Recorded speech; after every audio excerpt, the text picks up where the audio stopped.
Hello, hello. I am Crystal Craven, and I sing, I songwrite, I lead worship, and I am passionate about sharing what God inspires. And this, coming up right here, is your weekly devotional.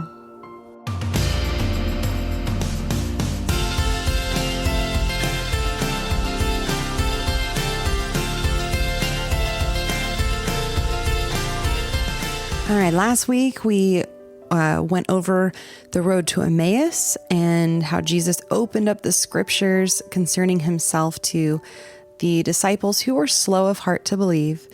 And now we're picking up here in Luke chapter 24, verses 28 through 35. And it says, "So they drew near to the village to which they were going.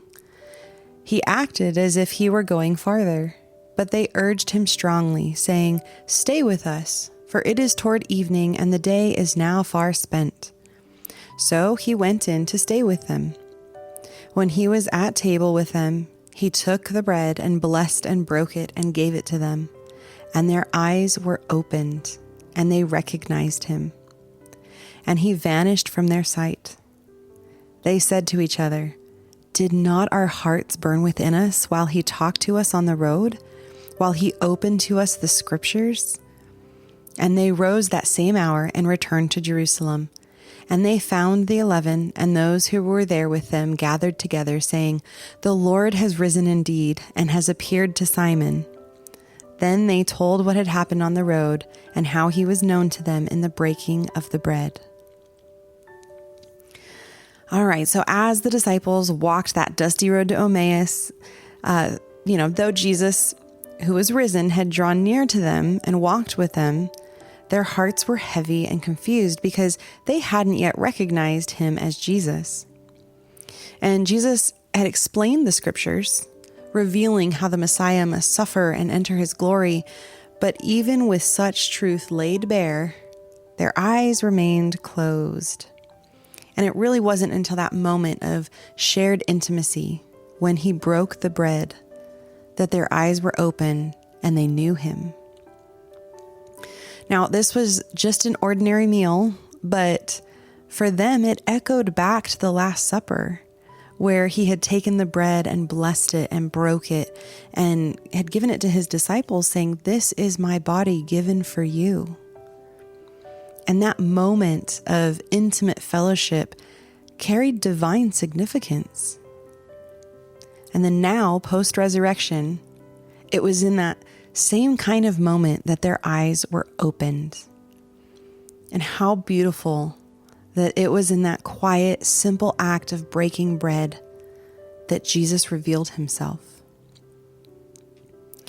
Sometimes we search for God in the grand and the spectacular, yet he so often meets us in the ordinary, right? At a table, in a quiet prayer, during the simple obedience of daily faithfulness. The breaking of bread was not just a meal, it was a reminder of covenant love, of sacrifice, and of communion.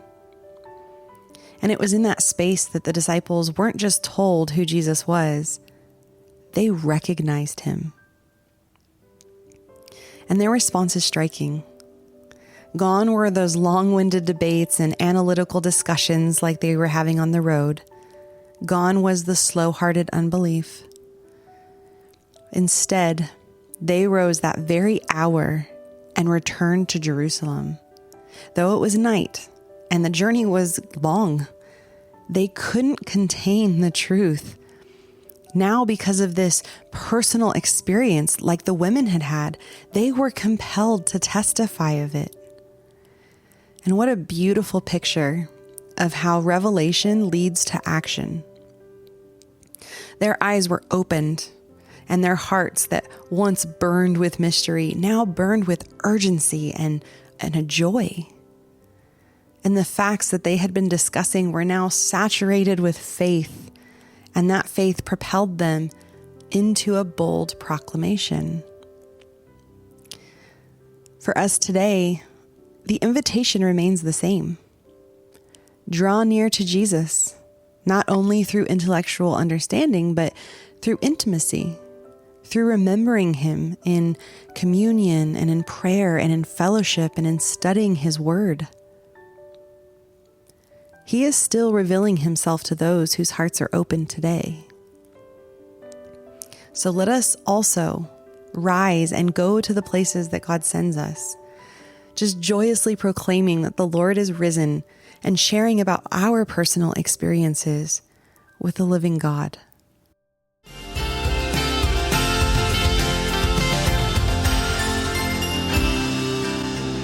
For blogs, written devotionals, and originally written songs, visit crystalcravenmusic.com, and that is Crystal with a K and Craven with a C.